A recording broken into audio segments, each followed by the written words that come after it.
This episode is your ultimate guide if you're looking for a side-by-side comparison of 3 of the most popular countries in Southeast Asia. We spend at least 30 days in Vietnam, Cambodia, and Thailand so that you can make an informed decision about where you want to go.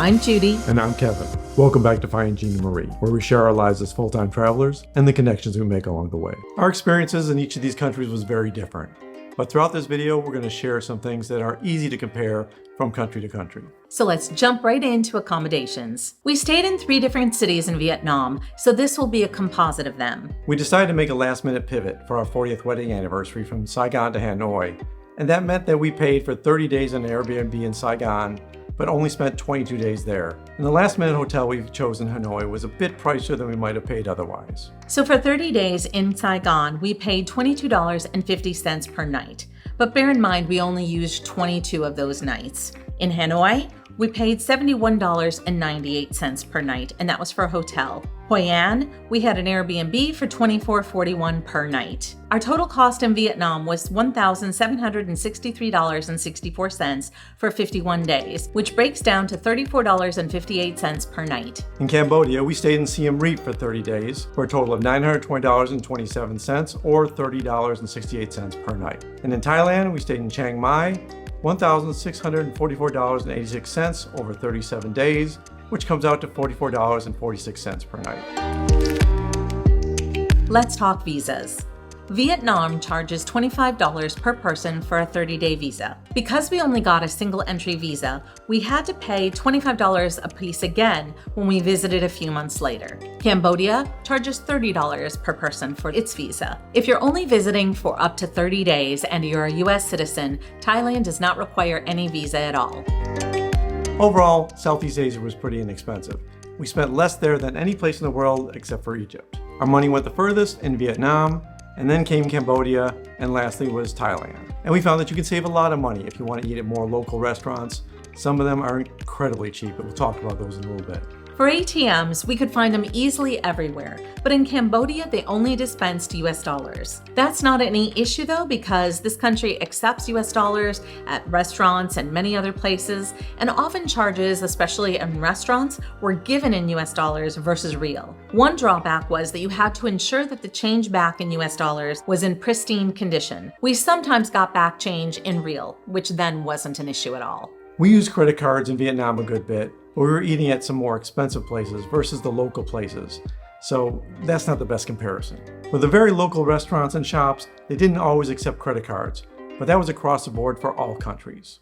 We always recommend having some cash on hand. There were places that had an additional upcharge of 3% for using credit cards, especially in Cambodia, but also our hotel in Hanoi.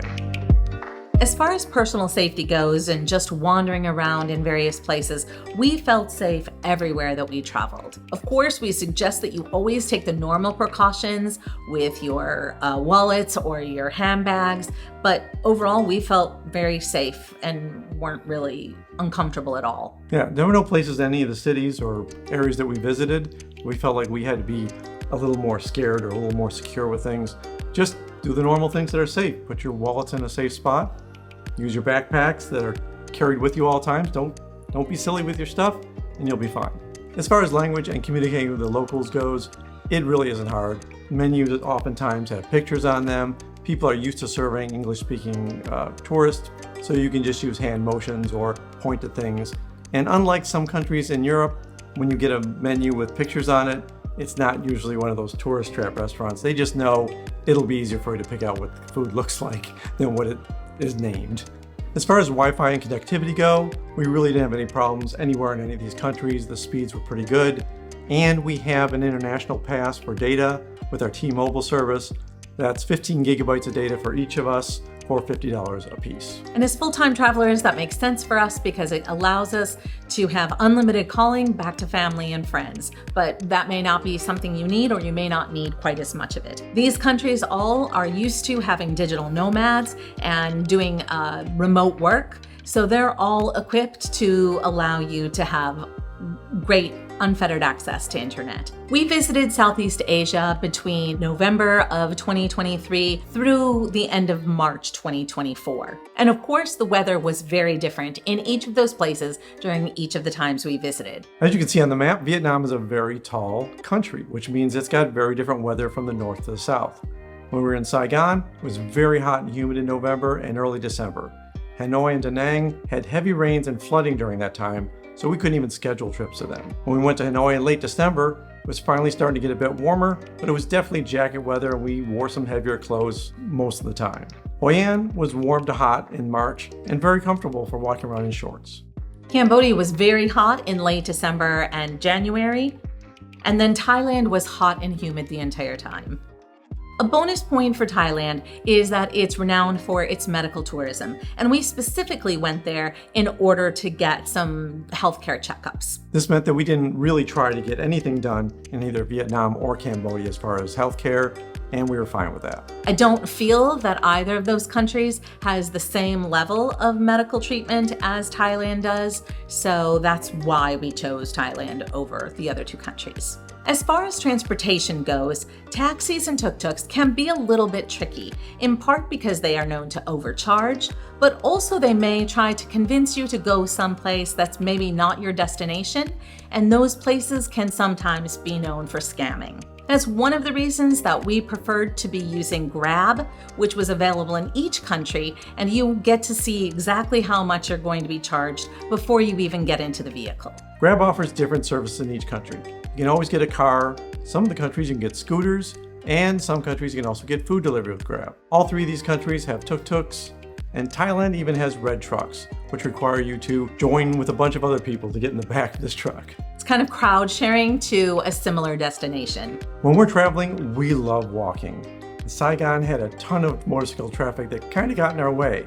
It was more precarious to cross the streets compared to Siem Reap or Chiang Mai. In Vietnam, there were also differing degrees of sidewalks. Some of them had motorbikes parked on them that you had to navigate around, and Saigon was the worst. Hanoi was next, and Hoi An was the best of the three. One of the things we also disliked about Saigon is that it had a lot of broken sidewalks, so it really wasn't easy to just take a walk.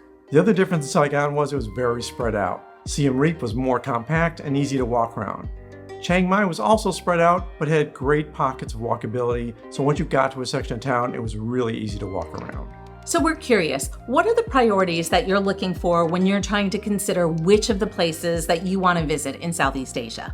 Let us know in the comments below.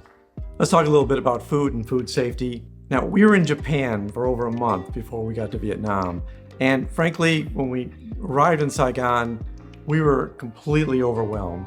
There was a lot of differences in the way the food was prepared, and the food carts right outside our apartment were shocking, to say the least. Yeah, we definitely didn't trust the food safety at some of the local food stalls. When we looked at the very local restaurants, that also was really intimidating, especially because they didn't have menus that they put out. There was just a sign on the wall, all in Vietnamese. We had no idea what kind of food to even ask for. And of course, we had to use Google Translate to take pictures to understand what the foods were.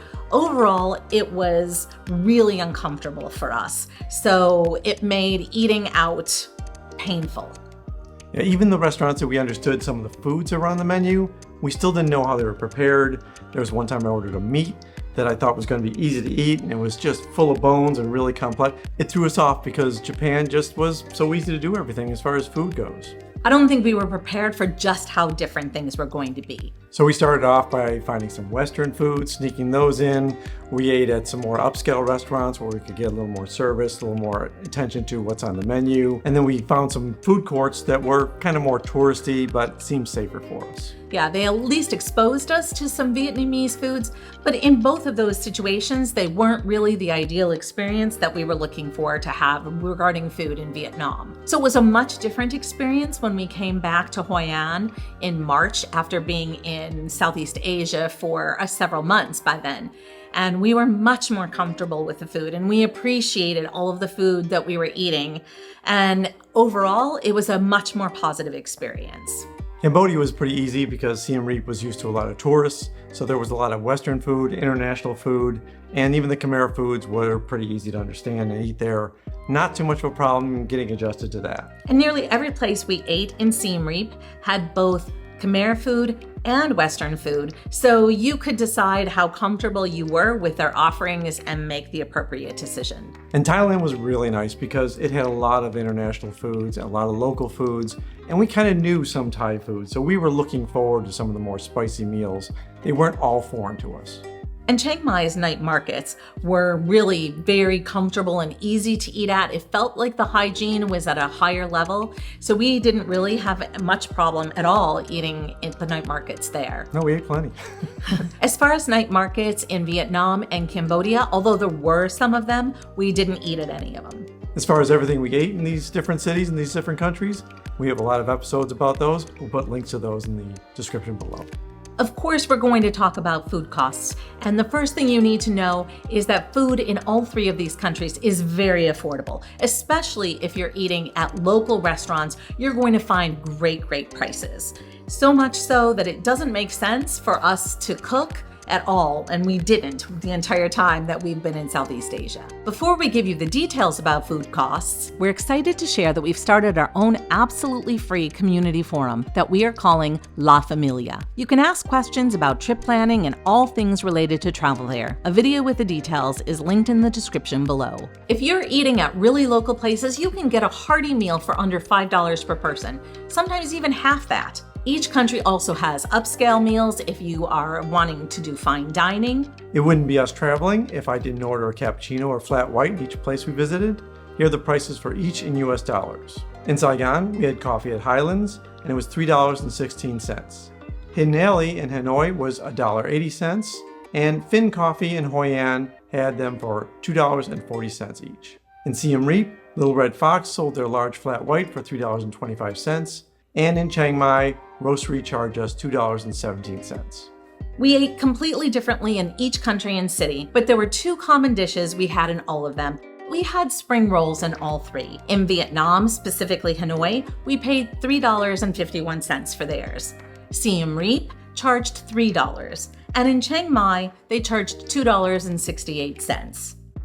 We had delicious local soups in all three countries. In Saigon, we had bun bo hue at Di Mai restaurant for $3.92. In Hoi An, pho at Red Gecko was $3.16, and we got it as low as $1.80 at a more local place.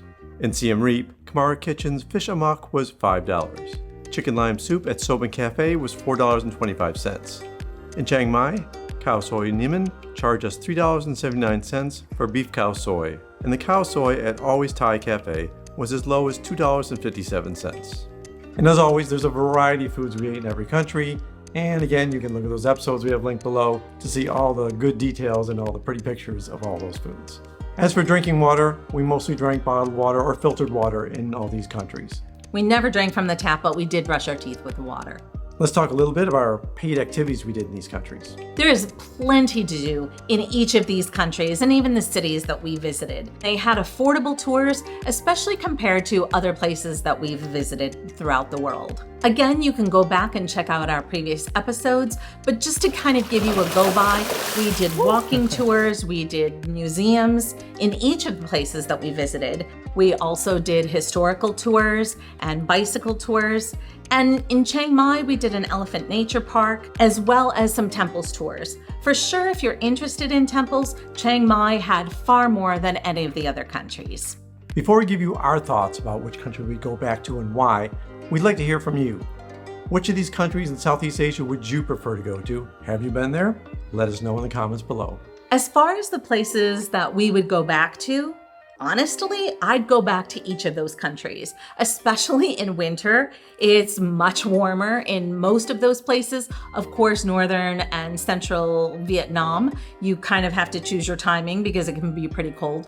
But as far as many other parts of the world, Southeast Asia is going to give you really nice weather. Yeah, and it's really affordable. So the fact that we can do some more expensive things in Europe or other parts of the world, and then save a little cash for part of our time and still have a really great experience. Because like Judy said, there's so many things to do and see in each of these countries, and we have not explored enough of each of them. We've missed a lot of cities.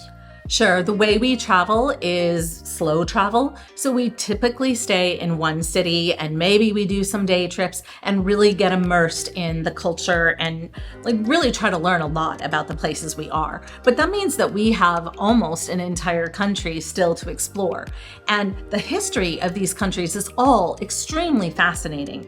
So definitely I want to explore more about Cambodia and its culture. We spent a lot of time just having downtime while we were there. We were super busy in Japan, and because we had moved around a little bit in Vietnam, we kind of needed a little bit more of a break in Cambodia. But it was relaxing and great for slow travelers, so we'd recommend it if that's something that you're looking for. And if you're looking for beach culture, Vietnam has a lot of that. We only touched on it when we went to Hoi An, and that was really impressive. So I can imagine that if you're a beach person, Vietnam is a lot there, and you should explore that. Yeah, there's a lot of beach area and different places that we wanted to go to in Vietnam, including the Mekong Delta, Dalat. We really didn't spend any time in Da Nang, and there are cruises that everybody recommends that we maybe would want to go on another trip back to Vietnam. Yeah, in both Cambodia and Thailand, we really were only in one city. So we missed Bangkok, a big place to go in Thailand, and we really tried to fit that in. It just didn't fit timing-wise and cost-wise. We hope you've enjoyed this episode and that it's helped you with some of your trip planning when it comes to Southeast Asia. The best compliment you can give us is to subscribe if you haven't already, and then recommend our videos to your friends and family. And check out findingginary.com.